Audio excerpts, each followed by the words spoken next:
Has this ever happened to you? You're super hyped to play a new game based on a novel, TV series, or film you love, but as soon as you load it up or roll it out on your table, the experience is just kinda meh. Ooh, what happened? I mean, that cool world and all those awesome characters are all right there. What went wrong? Well, our designer friend, Eddie Webb, having worked on converting a few existing franchises into licensed games in his time, is gonna walk us through the challenges he's experienced trying to give us the games we wanted, and let us know why sometimes those weren't the games we got.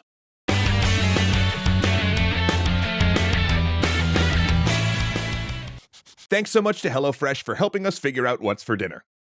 When we talk about a licensed game, we're using a very broad term. I mean, technically, anytime one company lets another company use their intellectual property, that's considered essentially licensed. But here, we're going to focus our conversation specifically on games that convert a fictional universe from a different primary media into an interactive experience. But two quick notes before we begin. One, Eddie, being a gentleman of a certain age, as they say, thinks the older terms like tie-in games or transmedia games are more accurate descriptors than saying licensed games, but that's neither here nor there. And second, we should point out that there are more and more really good licensed games coming out these days. But for every Arkham Asylum, there seems to be a Batman Forever. Because the truth is, there's so many additional challenges designers face when converting a media property into a game.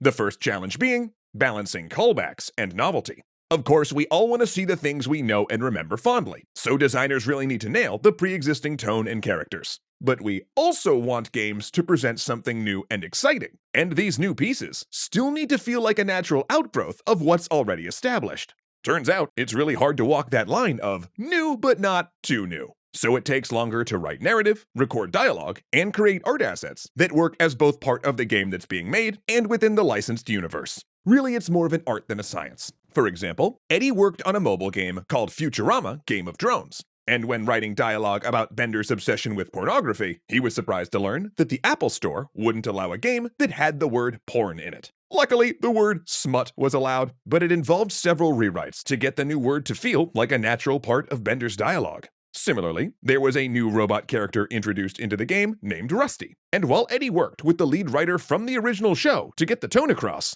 turns out the fans were, let's say, less than receptive to the new addition. Seriously, I read the comments once and my eyeballs will never recover. Also, adapting older properties adds an additional layer. We're not living in the Victorian era, for example. And while you can create new cases for Sherlock Holmes, how you present certain topics changes, because what we consider acceptable has changed. For instance, cultural awareness around drug use and child labor have modified a little bit since those times, and Holmes does use both in his cases. So designers need to adapt the material in ways that align with what we expect from media now, while also not dismissing what came before. An additional balancing act to contend with. Another factor is canon. Now, Eddie has a whole rant on canon, which we are not going to get into right now, Eddie. Okay? All right. But some games benefit from barely touching canon, while others need to dig into the details, and both directions have pros and cons.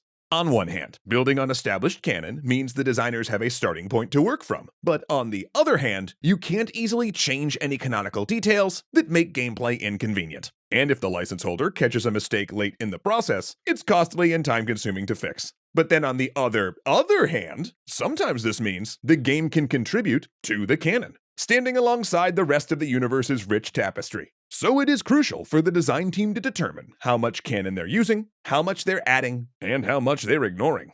A great example of this from Eddie's portfolio was a tabletop game for the WWE, specifically when he wrote a chapter about the various title belts and their histories. However, when the manuscript was sent to the license holders, they scrapped the whole chapter because, and I quote, "We don't talk about the history of the WWE." Now, that's fine. The license is the license holders after all. But if Eddie had known ahead of time, it could have saved a lot of work from getting thrown away. Not to mention he would have changed the overall tone of the game much sooner. Finally, it's important to remember that people love stories for different reasons, so it's critical for game makers to drill down into the specific aspects that cause fans to fall in love with the property in the first place. Respecting that and making something fans will enjoy should be a central part as to why a company licensed it in the first place. And I think many of the worst licensed games we can think of can be traced back to a misunderstanding of this key element. For example, why was there a Simpsons wrestling game? Because the one thing Simpsons fans want is for Homer to be a combat badass? Or in Connect Star Wars, were fans really clamoring to be able to dance as Boba Fett? I mean, that's definitely not a scene I remember from the movies, although maybe it's in the next season of The Mandalorian, who knows.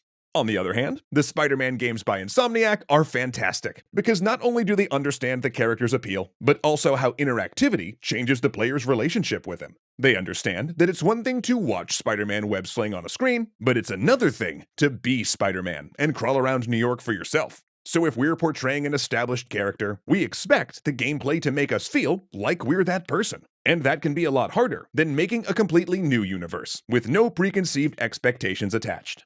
Okay, that's a lot of hoops licensed games need to jump through, but a talented design team should be able to overcome all those, right?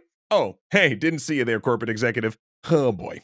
Turns out most licenses are awarded to game companies for a comparatively short time, usually on a scale of a few years. So, designers have even less time than normal to navigate all of these challenges on top of their normal design concerns, especially if a publisher only has, say, a 3-year license and wants to get 2 years worth of sales instead of just 1. They're going to want to make it to market as fast as possible to make the most money before the license expires, meaning the time span for design is probably going to get truncated. So callbacks versus novelty, canon consideration, company pressure, and high fan expectations. These all stack the deck against the design team. I mean, it's actually a wonder any genuinely outstanding licensed games happen at all, as design teams have a massively uphill battle when it comes to making them. So hats off to the devs on these licensed games, because even though they don't always live up to our expectations, we can still examine and respect the hard work that goes into them. And would you look at that? We didn't even mention E.T. for the Atari 2600 once in the episode. I think we're growing as people. But you know, man, cat, or alien, you can only live off Reese's Pieces for so long. Aw, thanks HelloFresh! Didn't even have to phone home or anything. But what's HelloFresh, you ask? Why, it's a tasty meal kit delivery service that can save you a bunch of time and keep your belly super happy, all while eliminating tedious trips to the grocery store and stressful meal planning. You get everything you need to prepare delicious meals, all delivered to your door, and you can be eating in a half hour or less. Ooh, and this week, I was really burning to cook their firecracker meatballs. And while I don't want to sound like a certain celebrity chef, the words flavor explosion did come to mind. And now that Zoe and I have had keys made to Jeff's house, don't worry about it, we got to join in his family-sized chicken sausage spaghetti bolognese. What? We'll do the dishes. Delectableness and non-digits aside, another thing HelloFresh gets right is their continued work on the sustainability front. Ingredients are pre-portioned, which means less food waste, and the carbon footprint of their service is actually 25% smaller than meals made from store-bought groceries. And now's a great time to try HelloFresh for yourself with this dynamite deal. All you gotta do is go to HelloFresh.com and use the code EXTRACREDIT16 for up to 16 free meals and 3 surprise gifts, including free shipping. Now, I'll just say that again in case your stomach was growling too loud. You can get free food while supporting the content you love, the environment, and not to mention your grumbly tummy. Again, that's 16 free meals at HelloFresh.com using the code EXTRACREDIT16. Your time and taste buds will thank you, and so will we. Thanks.